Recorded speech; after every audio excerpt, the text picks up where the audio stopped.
In this video, I'm going to share with you detailed and nuanced tips that are going to help you improve your career. The outcome after following this and doing the actual steps is that you will have better looking CV, better looking LinkedIn, social media. You will be better prepared for interviews and you will perform better in interviews. And more importantly, you're going to have a higher percentage chance of getting the jobs that you want, not just in the short term, but into the long term. That also includes being able to better brand yourself and sell yourself. Now, when I'm watching videos like this on YouTube, tutorials, I'll be honest, I'll just click away unless I know the person or I trust the person. So why listen to me? So first of all, I have got over 10 years experience as a headhunter at a very high level. You can check out my LinkedIn. I got references, got deal sheets. And as an experienced headhunter, I get a unique perspective on how the job market actually works. I see it from the client's perspective and the candidate's perspective and the nuances all in between. I'm doing this video simply to help people I work with, my clients, my candidates, and ultimately, a lot of what I'm going to share in this video will be new to most people. And I think it's beautiful to share information because this is the way the world is, right? If you can learn things that you didn't know before, your life has got better. So let's go into it right away. We'll start with vision. Now, this is extremely important. It's often overlooked, but it's quite obvious when explained. So first of all, there's the idea of manifestation, the idea of basically, if you don't know what you want, you'll never get it.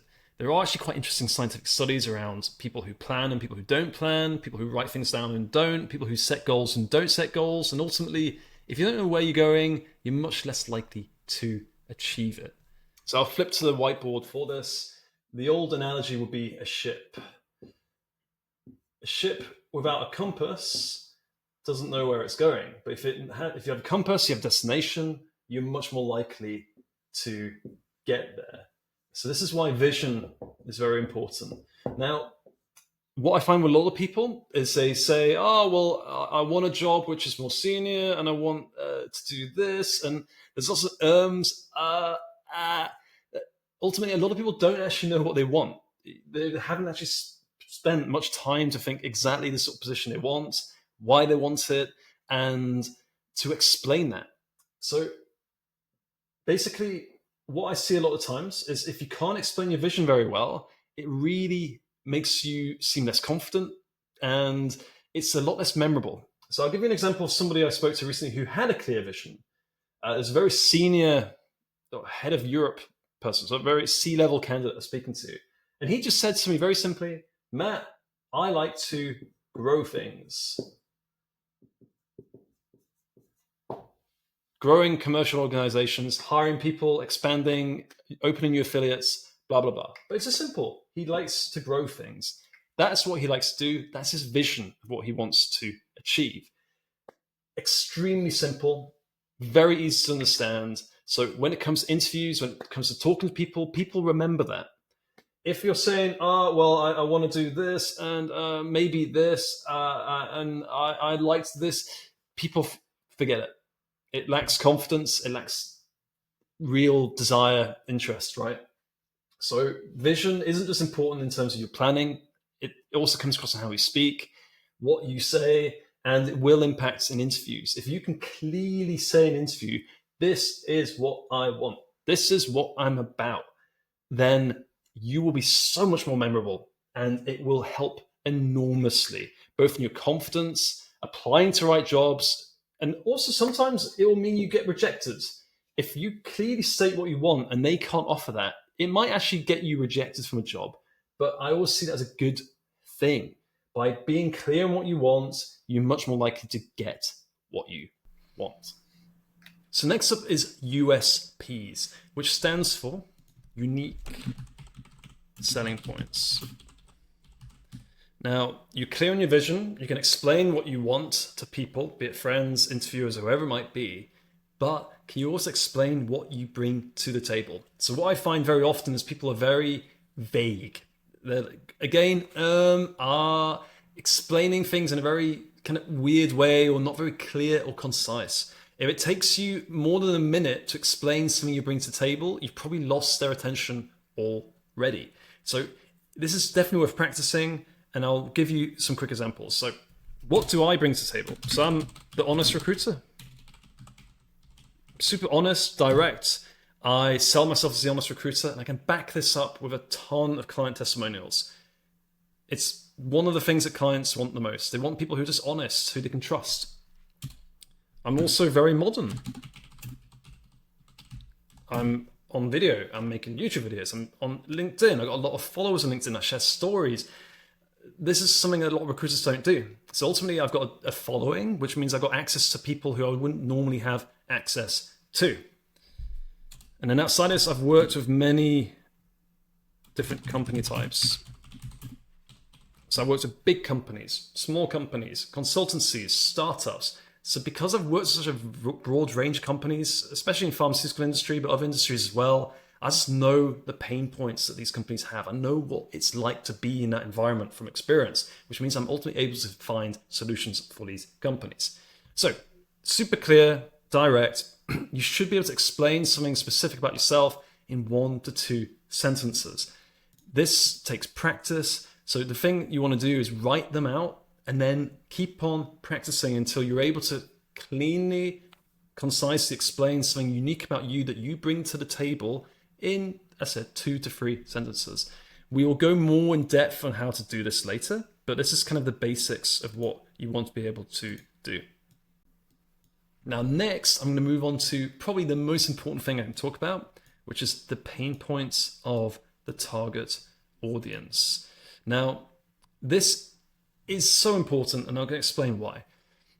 A person's job is ultimately to solve pain. Be it a doctor, is to solve the pain of the client, of the patients. A lawyer is to solve the legal problems of the business. A cleaner is to solve the mess of the office. Whatever job you can think of, it's always solving some form of pain or problem. That's why people pay money. They pay money to get rid of that pain. Therefore, if you understand the pain points or the most likely pain points of your target audience, then you have the recipe to get that job. This is possibly where most people in their career and their job search are going wrong the most. So I'll explain some examples of this. So when people write their CV, normally what people are doing is they're writing about me. I do this. I have this experience. It's me, me, me. And the same goes for interviews. It's like, I do this, I do that. I'm doing all these things, blah, blah, blah, blah. But the problem is that what matters in interviews isn't you, it's them. Everything should be about them. So ultimately, if you understand what a client's pain points are, the company you want to work for, then you have the mechanisms to talk to their soul. This is how you can really influence people and excel in interviews, but also even improve your CV. If you know the pain points of your target audience, your CV can be specifically written to target that pain. So I'm going to share with you in a moment my actual CV. But before I do that, let's talk about the pain points of recruitment companies. So I'm going to share a few. Pain points, one is money. They want recruiters who can bring in money. 2, they often struggle with account management and keeping big accounts. 3, a lot of recruitment companies struggle to get retained searchers. Now, this isn't universal, but these are some 3 general pain points I know about recruitment companies. Whatever industry you're in, you have to think, what are the pain points? And I'll explain now. I'm going to show you my CV to explain how we've actually used this in this manner. Howdy, so welcome to my CV. It looks probably similar to most CVs, but there's a little bit different focus here. So the way I've structured it is this. First of all, I'm looking to help global recruitment businesses that want to do more retained work. So instead of saying, I got 10 years experience doing blah, blah, blah. No, it's about the client straight away, who I want to help.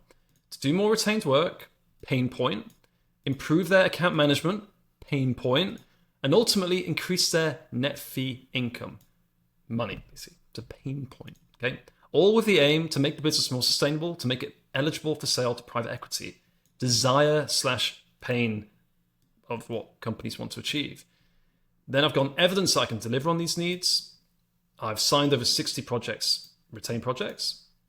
So basically, kind of explaining USPs, but also proof that I can deliver on the pain point. I've helped bring in over 7 account management that managed accounts, lifetime NFI over 500,000 euros each of these. I've career personal billings of over 4 million euros across both permanent and contract. So the methodology and how you can apply pain point to your CV is just effectively, if you know the pain point, explain it, that this is what you're looking to help, and then explain that you can do it. This, I think, is a much more effective way of doing your CV rather than focusing on yourself, which is what 99.9% of CVs are about. They're about, oh, I do this and I do it. And don't get me wrong, this is showing what I do, but it's in relation to the problem of the target audience. So if you can do this, your CV will be better, but more importantly, your interviews will be 100 times better because you're able to speak the language of their pain. If you can speak in someone's pain, then you will get so much more attention. They will leave that interview thinking, damn, we need this person. We need this person because they are solving the pain that we have. Now, if you don't solve that pain, you won't get a job, but that's okay. But ultimately, if you can understand the pain point of the client, you will totally have a massive advantage in any recruitment process. If you don't know what the pain is, ask them. If you go to interview, the first question you can ask is just, what are the pain points that you guys have? Like, what are the problems that you face? What is a dream outcome for you? Let them tell you, and the rest of the interview can be about what they've told you. So that is pain points in short. Okay, so now you've got a vision that's clear. Your USPs are also clear, and you have some idea of what the client pain points are. Keep in mind, client pain points, it's not perfect. You might have to do some guessing work, but if you're in that job, if you're an investment banker and you want another investment banking job, you probably already know the problems in that industry. Whatever industry you're in, you should have some idea of the pains they face. Now, there's 2 things I want to go through in this video, and then we'll go to part 2 in the future. One very quick tip. The number one reason I see that people fail in interviews is they talk too much.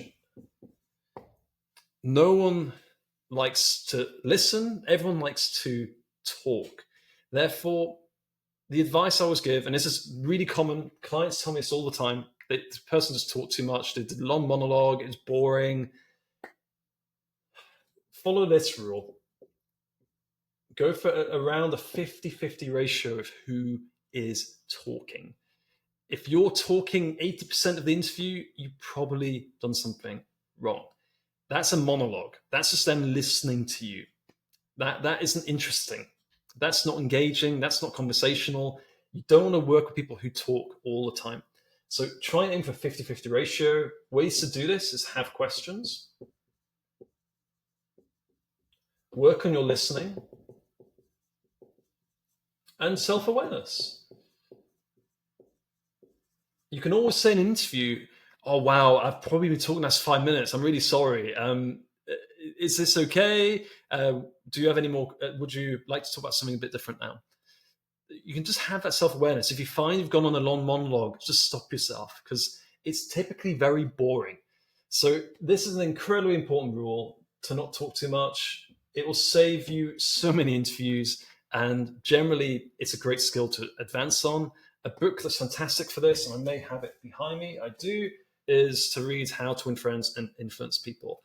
This book is absolute A-game for communication skills. One of the key things is to spend more time listening and less time talking. People want to be listened to. So this will help with any interview. Now, the last piece to connect everything together here, at least for this episode, is storytelling.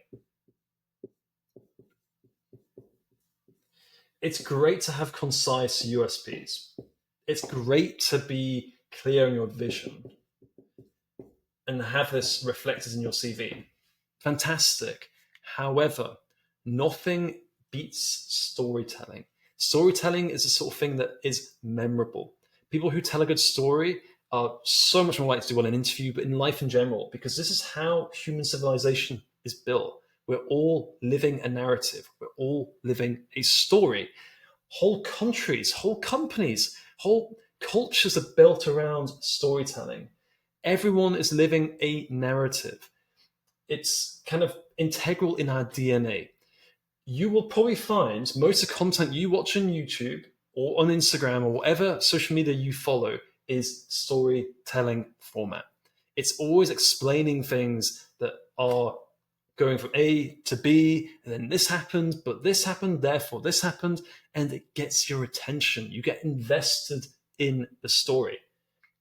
So I want to teach some very basic storytelling principles, and then explain how you can apply these to your job search in terms of your career. So there's a few things. So first of all, I'm going to go for the 5-second story. Great example of what this isn't is, let's say your partner asks you, what did you do today? Your normal response, if you're anything like me, would be, oh, well, I woke up, then I did this, then I did this, then I went for a walk with the dog, and then I did a YouTube video, and then I did this, and then I did that, blah, blah, blah, blah, blah. Okay, it's extremely boring. But this is what nearly everyone does. We just go chronological order, blah, blah, blah, we did this. Okay, a 5-second story is just saying, okay, let's just pick the most interesting thing from my day and go with that. So instead of explaining chronologically what you did that day, just tell one thing that's super interesting. Because at the end of the day, your partner doesn't give a damn what you did in the morning and the afternoon. They just want to be entertained, ultimately. They just want to know if anything interesting happened. So focus on the interesting moment, that 5 seconds story. So it could just be a case of, instead of saying your whole day, you say, well, you know what? I was out by this tree and then I saw this really weird cat, and it was like part white, part black. And then it started chasing this squirrel up the tree, but it couldn't get up the tree properly because it's a cat. And the squirrel's like running around at the top. So the cat was circling the tree for a bit, and then eventually it gave up and went away. And then I saw a squirrel come down and collect some nuts.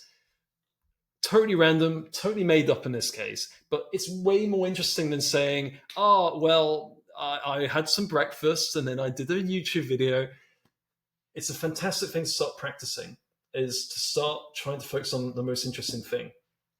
And the trick here is you then do this with your career. Instead of saying, oh, well, that I did my education in this, then I did this, then I did this, then I did this, then I did this, blah, blah, blah, blah. You try and focus on the key stories in your career. So try and focus on just 2 or 3 things that are really interesting. So for me, for example, instead of saying I spent, like, going from chronologically what I did, I can just say, well, look, in 2012, I was promoted, and I remember the day clearly. I was with the CEO of the business. I had like 3 tea bags in my cup because I was so tired and I was working so hard and I needed the caffeine.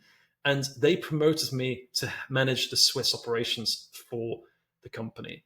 At the time, the company literally had no presence in Switzerland. We had no revenue in Switzerland at all. Fast forward from that moment, from sitting there with that 3 tea bags in that cup to 2021, we were doing over 100K per month in Switzerland. So from that time of me starting from nothing, we built a serious business in Switzerland with an office, with revenue, with sustained clients, both contract and permanent. So that probably best describes my career in my last recruitment company. Simple. Is it the best story ever? Probably not, but it's more memorable than me just explaining every promotion I had. And it explains basically what I achieved during that time. I went from 0 in Switzerland to building a whole business in Switzerland. 5-second stories are interesting, they're memorable. If the interviewer remembers it, you're way more likely to do well. And on top of that, your partner will like you a lot more if you can tell 5-second stories rather than long monologues. So this is a fantastic storytelling methodology to use. The next is the but and therefore. I'm going to call it matrix, but just principle. This is stolen from South Park. So you can find videos on YouTube about this. It's nothing revolutionary. But it's just saying that everything, if you're going to tell a story, it should always have a but, and it should always have a therefore. So instead of saying this happened, this happened, this happened, this happened, it should be more this happened, but blah, blah, blah. Therefore, this happened. But da da da. Therefore, da da da. This happened. And it just makes stories so much more interesting. So it can't be the case of I was brought into the conference room with my CEO and I wasn't sure what he's going to say. I had a cup with 3 tea bags in it because I was so overworked and tired at the time. I was just using caffeine to get by. But he had a surprise for me. He said he's going to promote me and I had to take charge of the Swiss affiliates for my business. I was like, what the hell? I'm a really junior person. How can I manage all of Switzerland? However, what happened over a 10-year period resulted in something really surprising. 10 years later, we were doing over 100K per month in Switzerland. We're working with some of the biggest pharma companies in the world who are based in Switzerland. We had a team of 12 people for Switzerland. Therefore, from going from an entry-level 24-year-old to leaving like 32, 33 years old, I built a whole business in Switzerland from scratch. It's not perfect, but it's more interesting. But therefore, it's a fantastic framework for storytelling. So there's a lot of information in this video, but if you can apply all these things, vision, USPs, storytelling, all in line with the client's pain points, therefore, what will happen is that you will much more likely to get jobs, you will do better in interviews, your CV will look better, and ultimately you're solving the problems that the world needs solving. So that's the end of this part 1. If you found this video interesting, please comment, please like, please subscribe, and I will make part 2 so long as it's actually helpful for people. Let me know. Cheers.